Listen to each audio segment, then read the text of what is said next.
Earlier this year, I met a reality that I believe all first-time parents of school-aged children in this country face. I got a notification from my daycare that that they had a active school shooter drill for my 3-year-old. And after that, my son started talking about shooting bad guys for the first time in his life. One parent I know, and parents, the group of parents I hang out with and talk with and that I see at the rivers, they're all talking about this.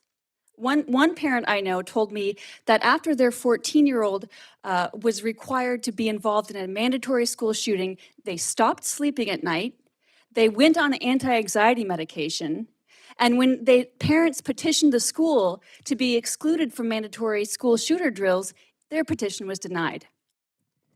The data on this is very clear. There is no evidence that mandatory student involvement in active shooter drills decreases fatalities.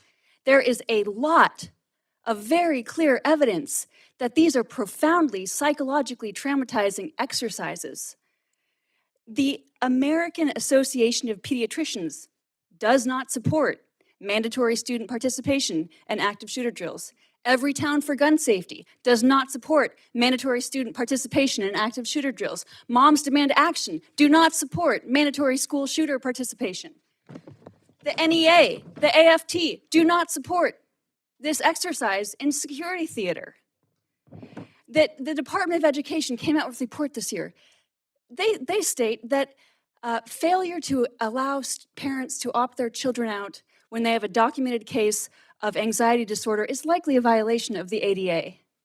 Ask yourself which tax bracket of parents is most likely to be able to afford a diagnosis of anxiety disorder. Why are we funding programs from the 1990s? Why are we funding programs with no evidence of efficacy? School shootings are too serious a threat to continue to fund solutions that are not effective. Schools that want to mandate mandatory participation can still do that under this amendment, but not with federal dollars. If this amendment passes, we can still mandate mandatory adult involvement in shooter drills. And I could have printed out some pretty heinous examples of what goes on in these school shooting drills. Fake blood on theater kids, gunfire played out over the PA system. But I wanted to give this body more dignity than our children are afforded.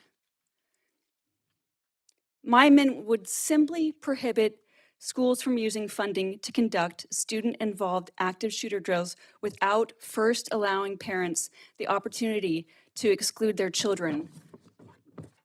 I know that this frame of discussion is a little bit different than how we typically discuss this issue in this body, but I guarantee that every group of parents is having this debate.